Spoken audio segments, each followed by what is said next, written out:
বলে বিষ, ঘুষের টাকা খাদ্য। আসলে কি? হ্যাঁ, জীবন দেখে মরণ দেখে না। তো আসেন, কোথা থেকে গেলাম?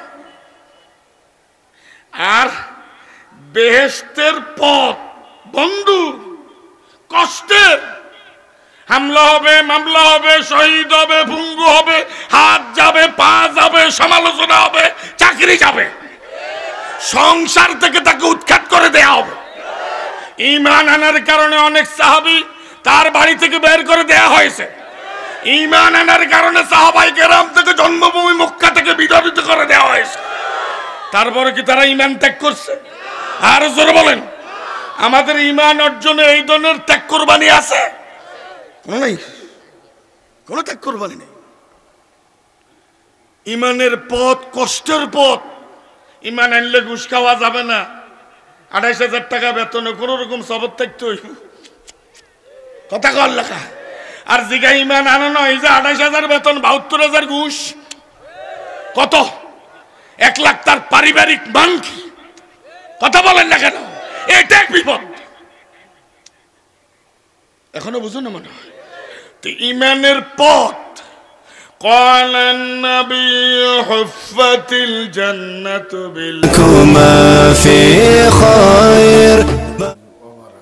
وعليكم السلام ورحمة الله وبركاته.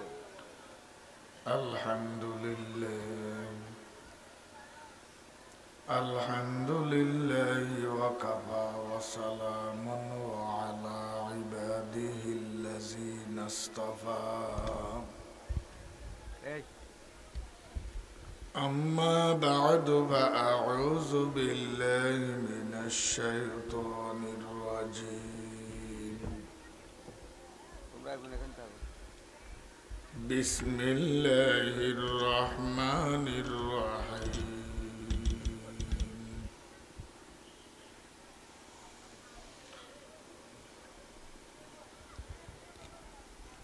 الذين آمنوا وكانوا يتقون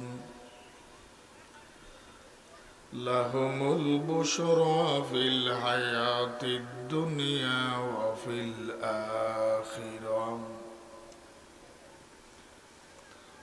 لا تبديل لكلمات الله ذلك هو الفوز العظيم.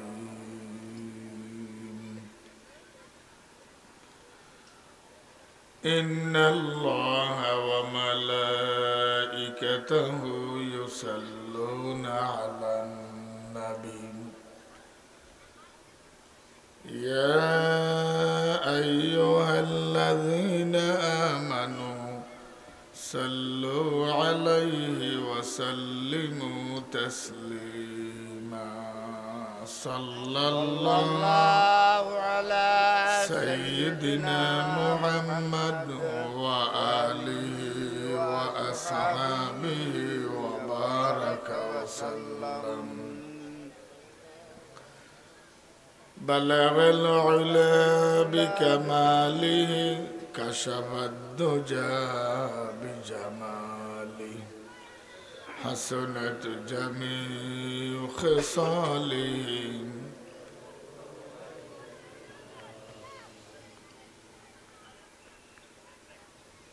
কোম্পানিগঞ্জ উপজেলার পূর্ব সীমানা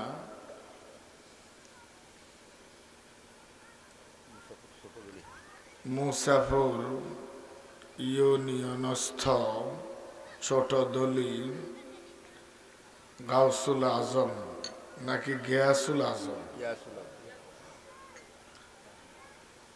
ছোটদলি গিয়াসুল আজম ফুরকানিয়া মাদ্রাসার ডাকে ফসলি ভূমিতে মনোরম চমৎকার প্যান্ডেলের ভেতরে আজকের এই দ্বীনি মাহফিল। উপস্থিত আছেন মাহফিলের কর্ণধার মুরব্বী চটদলী সাইদিয়া মাদ্রাসার সম্মানিত প্রতিষ্ঠাতা, বিশিষ্ট সমাজসেবক, আলেম দ্বীন মোহতারাম মাওলানা ফরিদ উদ্দিন হাফেজাহুল্লাহ, সম্মানিত মাহফিলের সঞ্চালক, আজকের মাহফিলের প্রধান মুফাসসির, দ্বীনি আলোচনার জগতে যে কয়টি নাম খ্যাতির শীর্ষে অবস্থান করছে তাদের অন্যতম, বয়সে প্রবীণ, তবে কথা বললে বোঝা যায় এখনো নবীন। আলহামদুলিল্লাহ।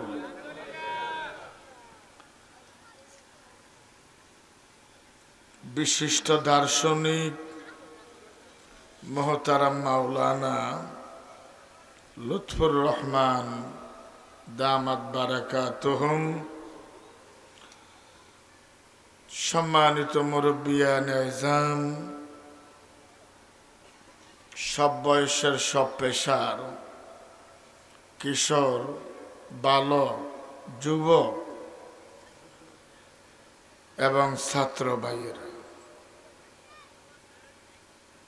কালিমাতুশ শুকর, যে মুনিব আমাদের সৃষ্টি করলেন একটি বিশাল প্রত্যাশাকে লালন করেন সৃষ্টির পেছনে,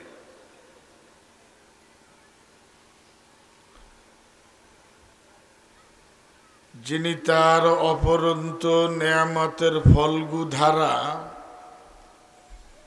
রহমান হবার কারণে অনবরত বর্ষণ করে যাচ্ছেন, সেই জাতে পাকের সমীপে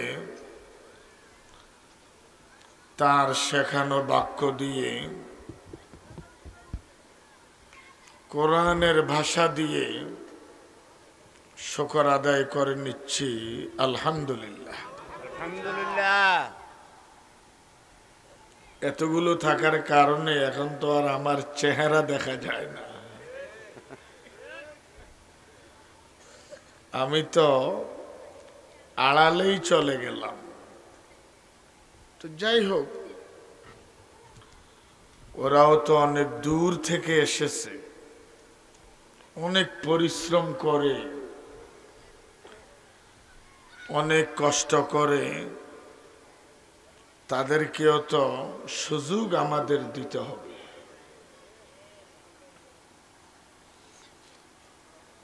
বিশ্বনবী, শ্রেষ্ঠ নবী, রাহমাতুল্লিল আলামিন, আল্লাহ যাকে মানবতার জন্য রহমত হিসেবে প্রেরণ করলেন,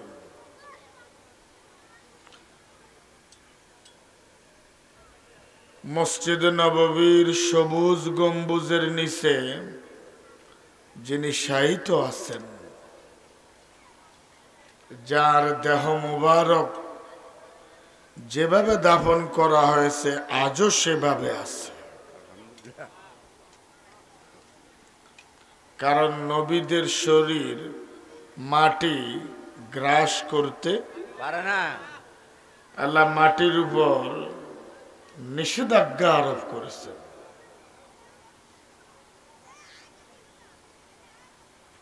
আল্লাহ যাতে বিশ্ব নবীর রওজায় আজকের এই মাহফিলে উপস্থিত জনতার সালাম পৌঁছিয়ে দিন, আমিন।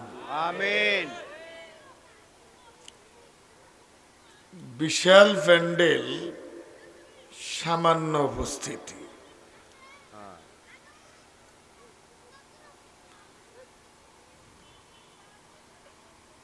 আজকের বাংলাদেশে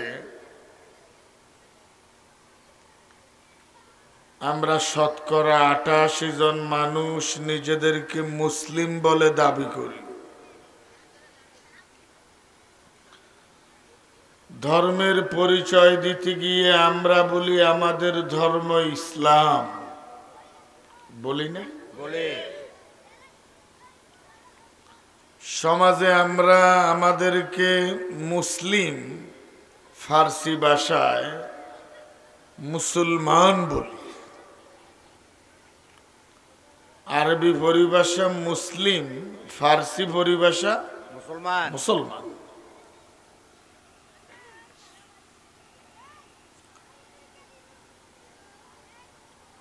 কিন্তু পরীক্ষামূলক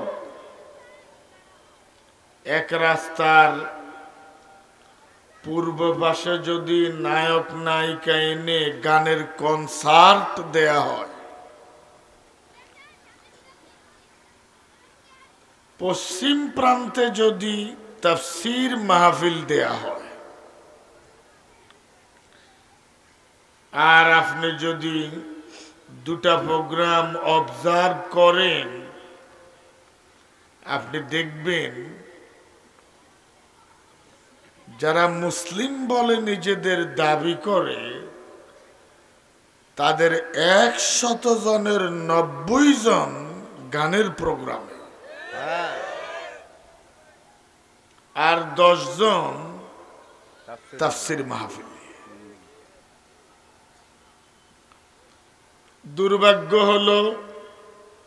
দুর্ভাগ্যজনক হলেও সত্য,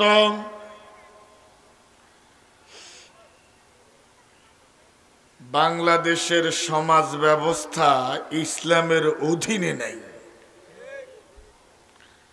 বরং ইসলাম সমাজ ব্যবস্থার অধীনে চলছে। ঠিক। একটি হলো মসজিদের অধীনে সমাজ, আরেকটি হলো সমাজের অধীনে মসজিদ। কথা বোঝা যায় তো? লোকজন কমবি দেয়, প্যান্ডেল বড়, এই কারণে লোকজন কম দেখা যায়, আসলে একেবারে কম না। আর আমি যেই মানের বক্তা, তা আমার এর চেয়ে বেশি আশা করাও লোভ হবে।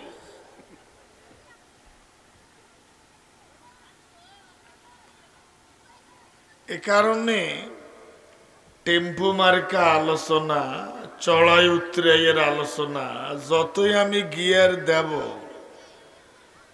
গিয়ার বক্সে তা গ্রহণ করবে না। এখানে বুঝিয়ে শুনিয়ে ধীরে ধীরে কিছু কথা বলা যায়। একটি হলো সমাজের অধীনে মসজিদ, আরেকটি হলো মসজিদের অধীনে সমাজ। আমার কথা বোঝা যায় কিনা? একটি হলো সমাজ চলবে মসজিদের স্পিরিটে, আরেকটা হলো মসজিদ চলে সমাজের স্পিরিটে। কথা বুঝে আসছে কিনা? তো বাংলাদেশের মসজিদগুলো এবং ইসলাম সমাজের অধীন ভিদায়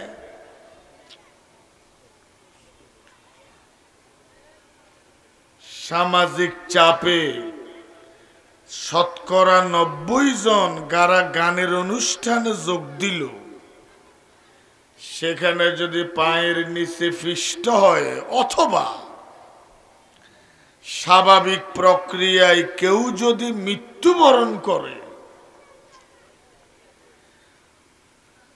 তো মসজিদের ইমামের ইমামতিতেই তার জানাজার নামাজ অনুষ্ঠিত হয়। অথচ সে মৃত্যুবরণ করলো জাহান্নামী মজলিসে। আমার কথা বুঝছেন কিনা? ইমাম সাহেব যদি একটু আপত্তি করে, ইমামের পক্ষে কাউকে খুঁজে পাওয়া যায় না।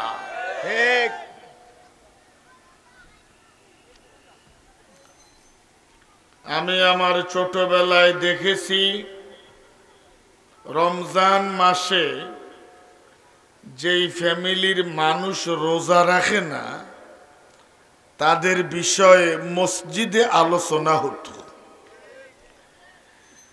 ইমাম এবং মুয়াজ্জিন তাদের বাসায় দাওয়াত খেতেন না, কিন্তু আজকের সমাজ ব্যবস্থায় তাদের দাওয়াত আমাদেরকে আগে খেতে হয়।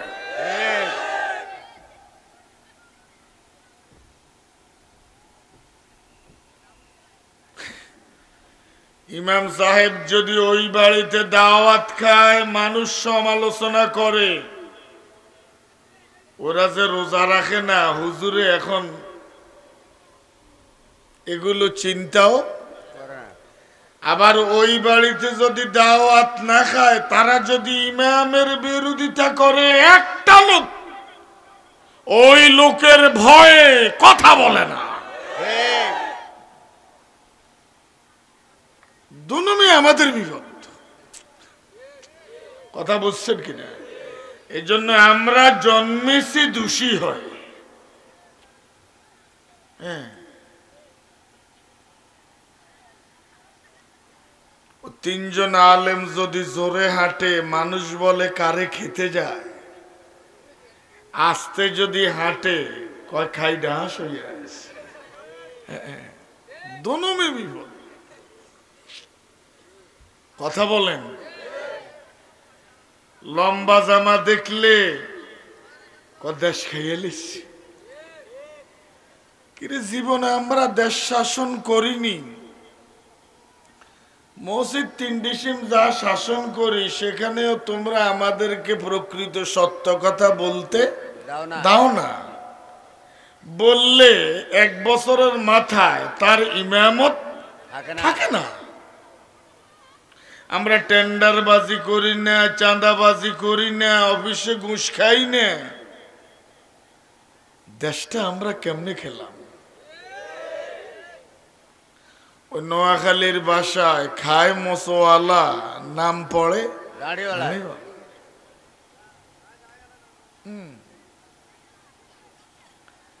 যাক, এটা আমার আলোচনার বিষয় নয়। আমি বললাম,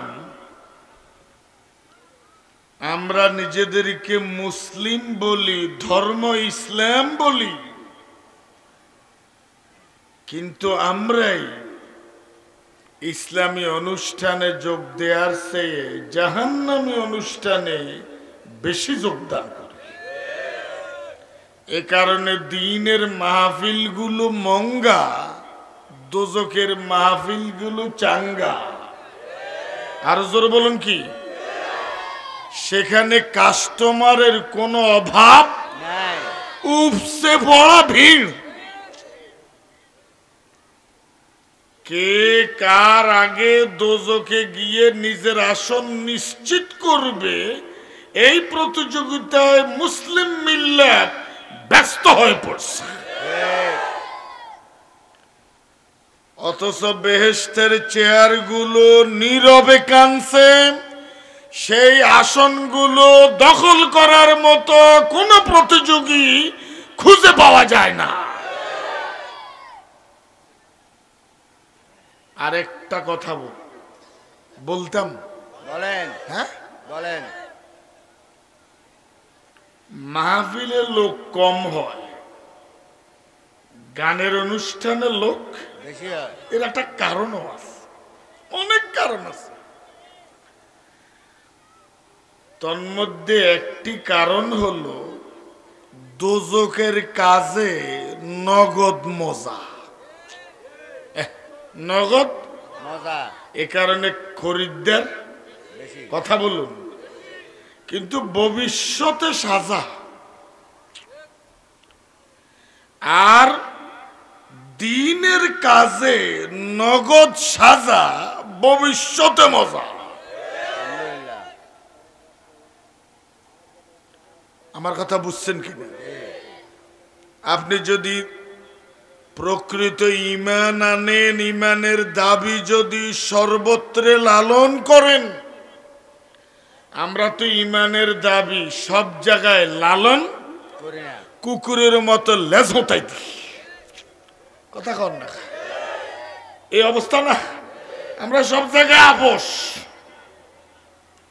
কালেমায়ে তাইয়্যিবা পড়ছি, লা সেজদা কার? আমরা আবার মাজারেও সেজদা দিই, দেই না? আরো জোরে বলুন, লা। কোন মানুষের আইন মানি না, আইন চলবে কার? আমরা আবার সমাজে মানি মানুষের আইন। তাহলে তো আমরা আপোষে আছি।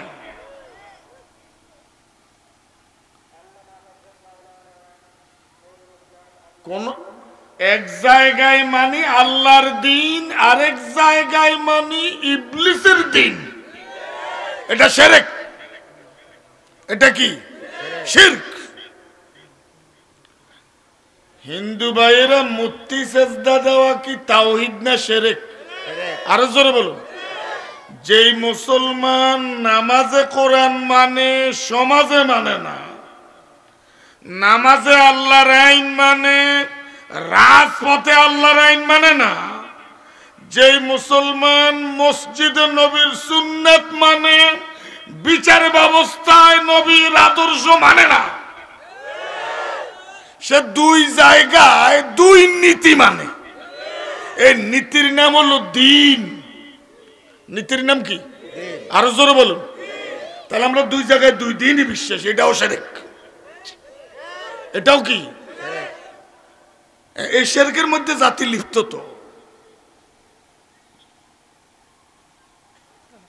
তো কি বললাম? ঈমান আনলে, ঈমানের দাবি লালন করলে চাকরি হারাতে হয়, পঙ্গু হতে হয়, শহীদ হতে হয়, জেলখানায় যেতে হয়, সামাজিকভাবে তাকে বয়কট করা হয়। আমাদের এই সমস্ত বিপদ নাই কেন? আমরা তো হে জায়গাত যাই কইছি, আমনে লগে আছে। কি কথা বলুন? কিন্তু এই সমস্ত বিপদ সাহাবায়ে কেরামের ছিল কি ছিল না?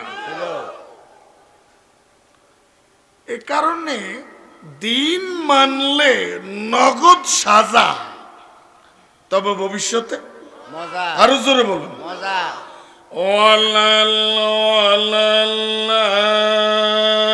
আখিরাতু খায়রুল লাকা মিনাল উলা। ও ঈমানদার ভাই বোনেরা, কোরআন হলো এক খোদাই সান্ত্বনা।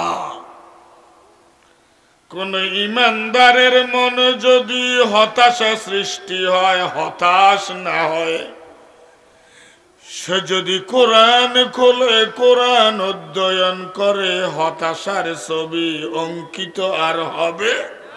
আরো জোরে বল, হবে? নারে তাকবীর। আল্লাহ ফরমান, নগদের চেয়ে বাকি ভালো। ঈমান কোরআন মোতাবেক চললে নগদ সম্মান পাওয়া যায়, নগদ অপমানিত হয়। তবে কিয়ামতের ময়দানে আমি আল্লাহ তোমাদেরকে ইজ্জতের মালা পরিয়ে জান্নাতের ওয়ারিশ বানিয়ে দেব। এজন্য ইসলাম মানলে নগদ অপমান, ভবিষ্যতে আরো জোরে বলুন সম্মান। আর দ্বীনের বিরোধিতা করলে নগদ সম্মান, ভবিষ্যতে আরো জোরে বলো ভবিষ্যতে। তবে সম্মানটা ক্ষণস্থায়ী, অপমানটা চিরস্থায়ী। আর আমাদের অপমানটা ক্ষণস্থায়ী, সম্মান চিরস্থায়ী। নারে তাকবীর। আল্লাহু আকবার। এই যে দেখেন, ছোট্ট এক হাসার উদাহরণ দেই। শীতের সকালে মুয়াজ্জিন যখন আল্লাহু আকবার বলে আজান দিলেন, তখন আজান আপনাকে বলে লেফকে লাথি মেরে ঘুম থেকে উঠে জেগে পানি দিয়ে উজু করে হেঁটে হেঁটে মসজিদে এসে সেজদা দাও কাকে? এটা হলো আজানের দাবি। কথা বোঝা যায় না? এটা কার দাবি? আজানের দাবি। ওই টাইমে ইবলিস আপনাকে বলে, বেডা প্রচন্ড শীত, প্রচন্ড শীত, লেফরে এক বিগত উপরের দিকে টানিল, লেফ আছে বুক পর্যন্ত। এখন মাথা মুড়ি দিয়ে ঘুমালে কি যে লেফের মজা, কি যে লেফের মজা। আর যেই লোকটা ঘুম থেকে জেগে ঠান্ডা পানি দিয়ে অজু করে নামাজে এলো, তার যে কি শীতের সাজা। আরো জোরে বলুন, শীতের সাজা। তবে এই সাজার আড়ালে আখিরাতের মজা। আর ওই লোকটা যদি লেফটাকে লাথি মেরে টেনে নেয়, তখন তখন কি সাজা।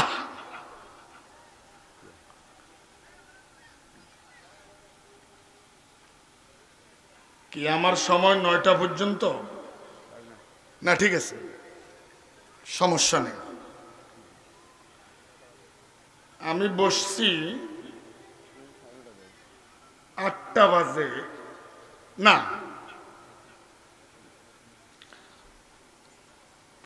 প্রধান মেহমান মুরব্বী মানুষ, আমরা লম্বা আলোচনা করলে ওনার কষ্ট হবে, এ কারণে তিনি যত আগে আসতে পারেন। আমার কথা বুঝছেন কি? তবে আমি তো কমপক্ষে 1 ঘন্টা চাই, তাহলে 9টা 5 মিনিটে ছাড়ব। আমি বসছি 8টা 5-এ, কটা? তাহলে আমার যদি 1 ঘন্টা হয় 9টা 5, ঠিক আছে। আমার আলোচনার শেষে কবির বিন সামাদ তিনি তার শৈল্পিক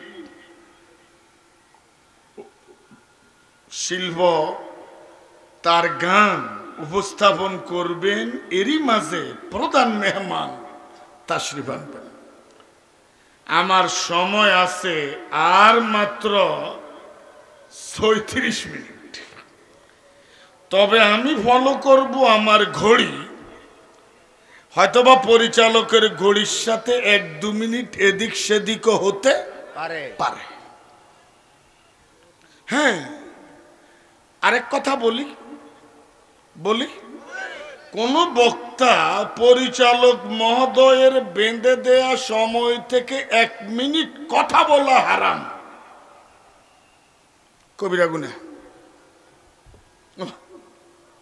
ওর এখনো বুঝুন না, মনে হয় মনে কষ্ট নিচ্ছেন নাকি?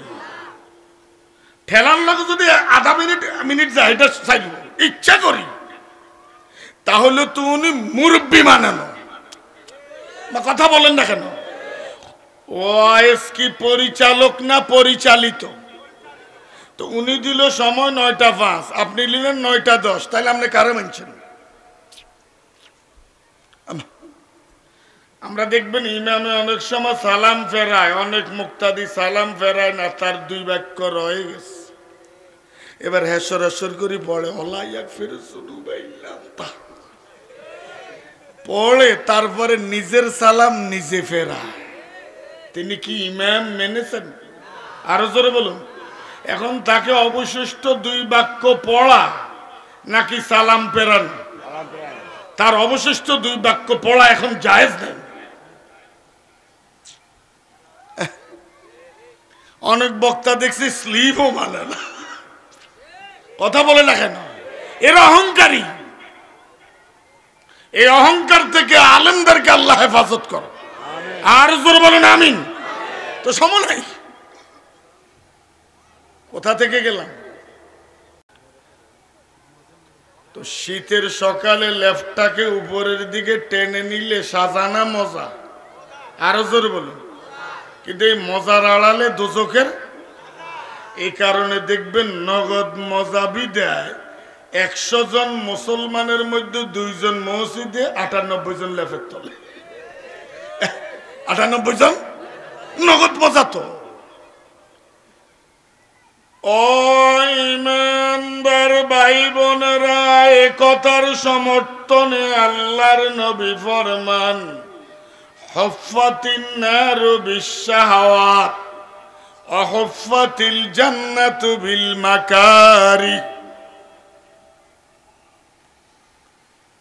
আমাদের নবীর চেয়ে বড় দার্শনিক পৃথিবীতে আছে? আরো জোরে বলুন। তিনি কি শুধু নামাজের নবী? তিনি কি শুধু রোজার নবী? তিনি নামাজের নবী, তিনি সমাজের নবী। তিনি রোজার নবী, তিনি আইনের নবী। তিনি হজের নবী, তিনি যুদ্ধের নবী। তিনি যাকাতের নবী, তিনি রাজনীতির নবী। তিনি দাড়ি টুপির নবী, তিনি দেশ শাসনের নবী। কেন জানো? বাংলাদেশের ওলামায়ে কেরাম এদেশের মুসলমানকে এই সত্য কথাটি আজও বুঝাতে ব্যর্থ হচ্ছে। নবীকে মানলে জীবনের সব ক্ষেত্রে মানতে হবে। নবী আমাদের আদর্শ। তো কে কয়? আরো জোরে বলুন। লাকাদ কানা লাকুম ফি রাসূলিল্লাহি উসওয়াতুন হাসানাহ লিমান কানা ইয়ারজুল্লাহা ওয়াল ইয়াওমাল আখির ওয়া যাকারাল্লাহা কাসীরা। আল্লাহ ফরমান, এই উম্মি নবী তোমাদের জন্য আদর্শ, যিনি ঈমানের দাবি করেন তার জন্য। সুবহানাল্লাহ বলেন। তো কয় কাজের আদর্শ? শুধু নামাজের? আরো জোরে বলুন। কোন সাহাবীর এই চরিত্র ছিল? নবীর নিয়মে নামাজ, আবু জেহেলের নিয়মে সমাজ ছিল না। নবীর নিয়মে নামাজ পড়ে, আবু জেহেলের নিয়মে সমাজ গড়ে। এই দুই জায়গায় দুই সুন্নাত মানার নীতি কোন সাহাবায়ে কেরামের ছিল? আজকে আমাদের মাঝে আছে না নাই? আরো জোরে বলেন। নামাজে আমরা কোরআনকে এগিয়ে দেই, সমাজে কোরআনকে পেছনে ফেলে দেই। নামাজে আমরা নবীর সুন্নাত মানি, সমাজে আমরা নবীর সুন্নাত। নামাজে আমরা আল্লাহর ইবাদত করি, সমাজে আমরা শয়তানের ইবাদত করি। এই ডুয়াল পলিসি ইসলামে জায়েজ? কিন্তু এই ডুয়াল পলিসির মুসলমান বাংলাদেশে বেশি না কম? আরো জোরে বলুন। এই সত্য কথাটা আমরা ওলামায়ে কেরাম আজও বুঝাতে ব্যর্থ হচ্ছি। হ্যাঁ, তো আসেন, বিশ্বনবীর উপরে সেরা দার্শনিক আর আছে?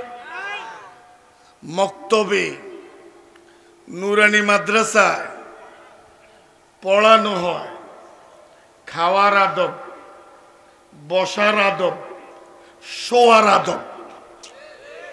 অর্থাৎ নবী কিভাবে খেয়েছেন, নবী কিভাবে ঘুমিয়েছেন, কথা বলুন, নবী কিভাবে বসছেন, বসার আদব তিনটা, কথা বলুন না। খাওয়ার আদব, বসার আদব, শোয়ার আদব, পায়খানা পেশাবের আদব, নখ কাটার আদব। আদব মানে ম্যানার, নীতি, পদ্ধতি।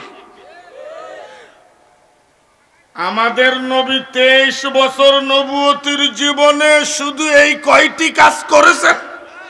আর জোর বলুন। রুজি রোজগারের আদব, দাম্পত্য জীবনের আদব, সন্তান পরিচালনার আদব, বিচার করার আদব, সংবিধান লেখার আদব, যুদ্ধ করার আদব, রাজনীতি করার আদব, দেশ শাসন করার আদব। এগুলো কি রাসূলের চরিত্রে নেই? তো কেন মক্তবে এবং নুরানি মাদ্রাসা এগুলো পড়ানো হয় না?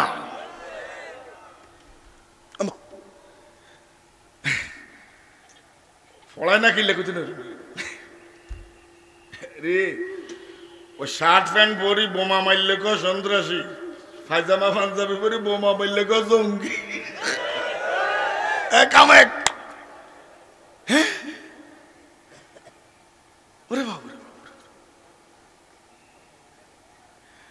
ইমান বড় না অজু বড়? আরো জোরে বলুন। কোন হিন্দু যদি অজু করে তার অজু হবে? কা বিড়াত গন্নায় জামাই নিয়ে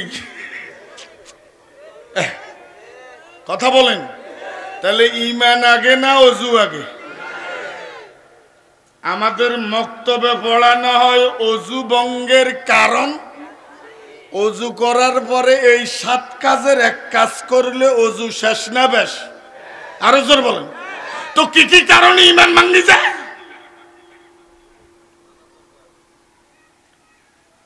জাতি অজু ভঙ্গের কারণ জানে, ইমান ভঙ্গের কারণ আরো জোর বলে, ইমান ভঙ্গের কারণ। একটা লোক যদি মাজারে সেজদা দেয় ইমান শেষ না বেশ? আরো জোর বলেন। কোন মৃত ব্যক্তির কাছে কোন সাহায্য চায় ইমান শেষ না বেশ? কোন মানুষের আইন কায়েমের পক্ষে সমাজে কথা বলে তার ইমান শেষ না বেশ? তো তার তো ইমান নাই। আমরা অজু ভঙ্গের কারণ জানি, ইমান ভঙ্গের কারণ এই তো কইলে উল্টা বুঝবো, অনেক ব্যাখ্যা দিব উল্টা, আল্লাহ রকম ব্যাখ্যা দিব উল্টা। এক ছেলে নতুন বিয়ে করছে, মাসখানেক হয়েছে, কমাস। তো বাংলা বাজার থেকে বেগুনের চারা 300 বেগুনের চারা কিনে লইয়া আইছে, কষ। তো নতুন বউ সুরমা স্বামীর জিজ্ঞাসা করে, চারাগুলো কেন আনলেন? রোপণ করব। বলো। তো নতুন বধূ জিজ্ঞাসা করে, আঙ্গ ক্ষেত আছে? কোন আঙ্গ কোনো কি নেই? বেগুনের চারা রোপণ করার মতো আমাদের কোন ফসলি জমি বাগা লইছেন? কলে তাও লইনি। তা আপনার নিজেরও ক্ষেত নেই, বরগাও লন, হালও দেন না, কিছু করেন না, আপনি বাইরে চারা লইয়া আইছেন, রুখবেন কো নাই? আজকে না চিনছি 1 মাস পরে, আর আব্বা আর একটা তাসিনা রাতে না তুলে দিচ্ছে। ওরে কথা বলুন, ওরা আপনার তো তাসিন, আপনার ক্ষেত আসেনি, আপনি যে বাইরে চারা আনেন। কারণ ক্ষেত আগে না চারা আগে? আরো জোরে বলেন। চারা ঠিক তো? হ্যাঁ, আমি জানি আগামীকাল আমার এই কথার ব্যাখ্যা অনেক উল্টা দিব।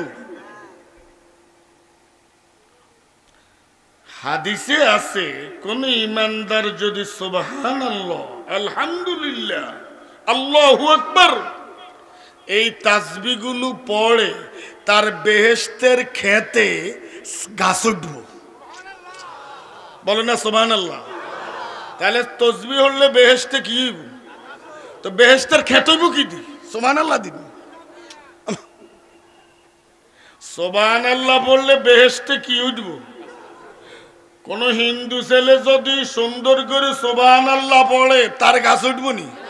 কা তার ইমান, তার বেহেশতের কি নেই? আরো জোরে বলেন, খেত।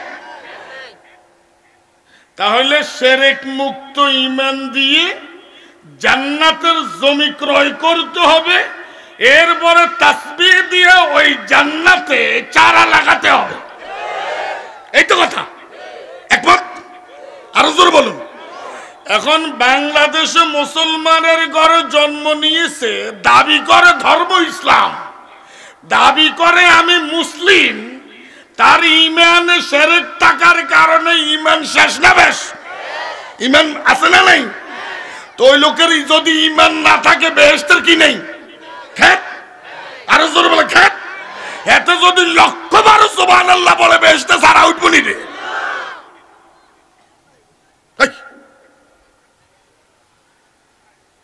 8:44 হ্যাঁ খেয়াল আছে। মাননীয় সভাপতি কই? আচ্ছা আচ্ছা, আমার কথা বুঝছেন কিনা? আরেকটা উদাহরণ দিচ্ছি, দেব। আমাদের বাড়ির মালা মুশারফ সাহেব রে কই? আমাদের বাড়ির 3 দিকে খাল,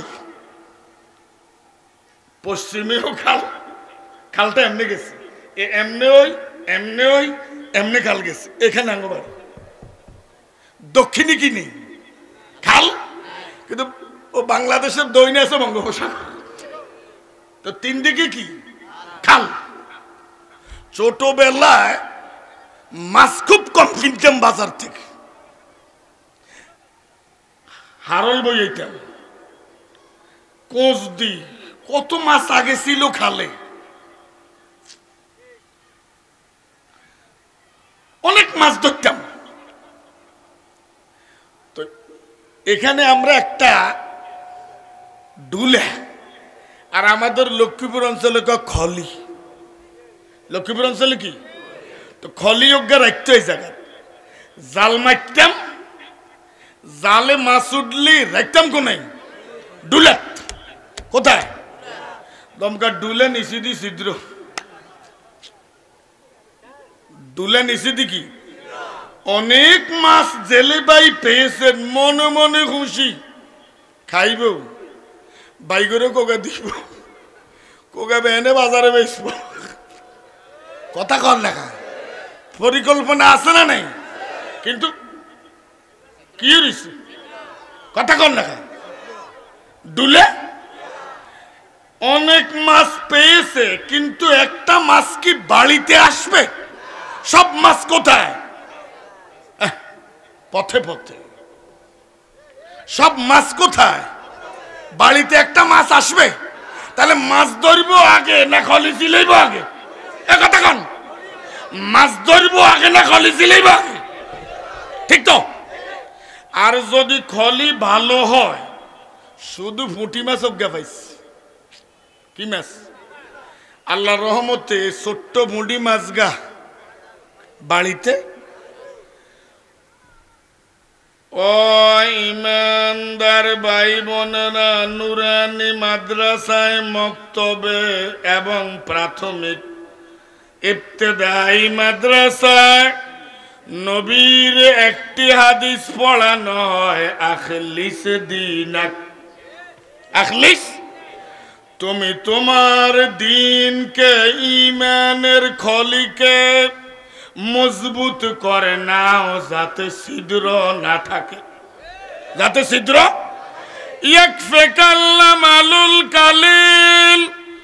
ঈমান যদি শিরক মুক্ত হয়, ঈমান যদি শিরক থাকে, ঈমানের ঢুলা তখন ছিদ্র হয়ে যায়। সারা বছর ইবাদত সেজদা দিতে দিতে কপাল যদি কালো হইয়া যায়, সব সেজদা দুনিয়ার পথে পথে, আখেরাতের বাড়িতে তার একটি সেজদাও যাবে। আরো জোরে বলে যাবে না রে তাকবীর। তাইলে আগে ঈমানকে শিরক মুক্ত করো, আরো জোরে ঈমানকে কি করো, তারপরে শিরক মুক্ত ঈমানের ডুলাতে ইবাদতের আমল রাখো, এটা আখিরাতের বাড়িতে যাবে। সামান্য হইলো। আমি মনে হয় কথাটা বুঝাতে পারছি কি? আপনাদের কাছে পরিষ্কার? আরো জোরে বলুন। জাতিকে অনেক আদব, কয়েকটা আদব আমরা শিখাই প্রজন্মকে। আমি পরামর্শ দিয়ে গেলাম, প্রজন্মকে আরো নবীর আদব শেখানো উচিত। আমরা প্রজন্মকে নামাজ ভঙ্গের কারণ শেখাই, প্রজন্মকে ঈমান ভঙ্গের কারণও আমাদের শেখাতে হবে। আল্লাহ আমাদের তৌফিক দান করুন। আর জোর বলুন আমিন। 8:48। আমি একটা হাদিস বলছি, দার্শনিক হযরত মুহাম্মদ মুস্তাফা قال النبي حفت النار بالشهوات। দোজখের চারিদিকে ফুল বাগান, দোজখের চতুর্দিকে কি? দোজখের পথ সহজ পথ, মসৃণ পথ, আরামদায়ক পথ। কিসের কথা বলেন এখানে? দোজখের পথ 4 লেন রাস্তা, 4 লেন, একেবারে ফুল বিছানো পথ, বাধা নেই, আরাম। এই রাস্তার আরাম দেখিয়া এই পথে এত পথযাত্রী দিছে দৌড়। এরপরেই দোজখের আযাব। আরো জোরে বলো, দোজখের। হ্যাঁ, এই কারণে দোজখের অনুষ্ঠানে পাবলিক কি? আরো জোরে বলেন। পথ মসৃণ, পথ আরামদায়ক, দোজখের কামে মজা, ফুর্তি, আনন্দ। কথা বলেন। এ কারণে এই পথে পাবলিক, কিন্তু আগাই গেলেই বিপদ, আগাই গেলেই। ছোটকালে আমরা জীবিত ব্যাঙ একটা টাঙ্গা বড়ি বসাইতাম। কি বড়ি? সসরিয়া ফানিত। ব্যাঙ একটা জীবিত না মৃত? কিন্তু ব্যাঙের ভিতরে কি আছে? তো বোয়াল মাছে ব্যাঙ দেখছে না বড়ি দেখছে? কিন্তু ব্যাঙের ভিতরে কি আছে? হাতে বড়ি দেয়নি। দুনিয়ার বুদ্ধিজীবীরাও দুনিয়া দেখে, বাইর দেখে না। ইয়ালামুনা যাহিরান মিনাল হায়াতিদ দুনিয়া ওয়া হুম আনিল আখিরাতি হুম গাফিলুন। আজকের দুনিয়া যাদেরকে বুদ্ধিজীবী বলে, ওরা শুধু 3.5 হাত দেখে, চোখ থেকে মাটি পর্যন্ত এই জায়গাটা দেখে। কিন্তু মাটির আড়ালে, দৃশ্যের আড়ালে আরো বিশাল আখিরাতের জগৎ যে আছে, ওই ব্যাপারে তাদের কোনো জ্ঞান। আরো জোরে বলো, জ্ঞান। তো বোয়াল মাছে কি দেখছে? বড়ি দেয় না। ব্যাংটা জীবিত না মৃত? আরো জোরে বলেন। জীবন দেখছে, জীবনের ভিতরে মরণ আছে। জীবনের ভিতরে কি দেখছে? জীবন দেখছে, মরণ। লাফাই লাফাই আইছে, কি খাইব? ব্যাংটা খাদ্য না বিষ? কিন্তু খাদ্যের আড়ালে বিষ আছে। খাদ্যের আড়ালে সে খাদ্য খাইতেও আইছে, আসলে বিষ আছে। কথা বলেন। আসছে কি দৈত্য? খাইছে রুবিল্লা রাতে ধরা। কথা কর না। অনেকে অবৈধভাবে দুনিয়া দৈত্য যায়, রাজের রাতে ধর খাই যায়। এরকম আছে না নাই? তুমি জীবন বোয়াল মাছ জীবন দেখে, মরণ দেখে না, খাদ্য দেখে, বিষ দেখে না। কথা বলেন। সে দৈত্যে আইছে, খাই গেছে কি? ধরা। কি কথা বলে দেখেন? এরকম সুদের টাকা খাদ্য, আসলে বিষ। দুর্নীতির টাকা খাদ্য, আসলে বিষ। ঘুষের টাকা খাদ্য, আসলে কি? হ্যাঁ, জীবন দেখে, মরণ দেখে না। তো আসেন, কোথা থেকে গেলাম? আর বেহেশতের পথ বন্ধু, কষ্টের। হামলা হবে, মামলা হবে, শহীদ হবে, ভঙ্গু হবে, হাত যাবে, পা যাবে, সমালোচনা হবে, চাকরি যাবে, সংসার থেকে তাকে উৎখাত করে দেয়া হবে। ঈমান আনার কারণে অনেক সাহাবী তার বাড়ি থেকে বের করে দেয়া হয়েছে। ঈমান আনার কারণে সাহাবায়ে কেরাম থেকে জন্মভূমি মক্কা থেকে বিতাড়িত করে দেওয়া হয়েছে। তারপরে কি তারা ঈমান ত্যাগ করছে? আর জোরে বলেন। আমাদের ঈমান অর্জনে এই ধরনের ত্যাগ কুরবানি আছে? কোনো নাই, কোনো ত্যাগ কুরবানি নেই। ঈমানের পথ কষ্টের পথ। ঈমান আনলে ঘুষ খাওয়া যাবে না। 28,000 টাকা বেতনে কোন রকম সবর থাকতে হইব। কথা কর লেখা। আর জিগা ঈমান আনা নয় যে 28,000 বেতন, 72,000 ঘুষ। কত? 1 লাখ তার পারিবারিক মান কি? কথা বলেন না কেন? এটা এক বিপদ। এখনো বুঝুন না মনে হয়? তো ঈমানের পথ قال النبي حفت الجنة بالمكاره আল্লাহর নবী বরমান বিপদ দিয়ে জান্নাতকে ঘিরে রাখা হয়েছে আর সুখ দিয়ে ফুল দিয়ে জাহান্নামকে ঘিরে রাখা হয়েছে। তাহলে বেহেশতের পথ আরামদায়ক না কষ্টকর? এ খাগড়াছড়ির রাস্তা আরো জোরে বল, খাগড়াছড়ির কাটা, এই পথে কাটা, এই পথে বিপদ, এই পথে মুসিবত, এই পথে বৎসনা, এই পথে মামলা, এই পথে গালি, আরো জোরে বল আছে না নাই? এগিন দেই অনেক আগে হাঁটতাম না, হাঁটতাম কথা কর না। এই কারণে বেহেশতের পথে যাত্রী কম না বেশি? আরো জোরে বলুন।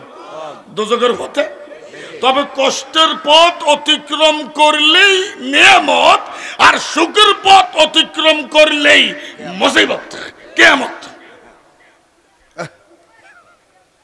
কি 8:55 এখনো আমার হাতে 10 মিনিট আছে রে, কথা বলে না কেন? এখনো 10 মিনিট আছে, এর আগে বন্ধ থাকতো না,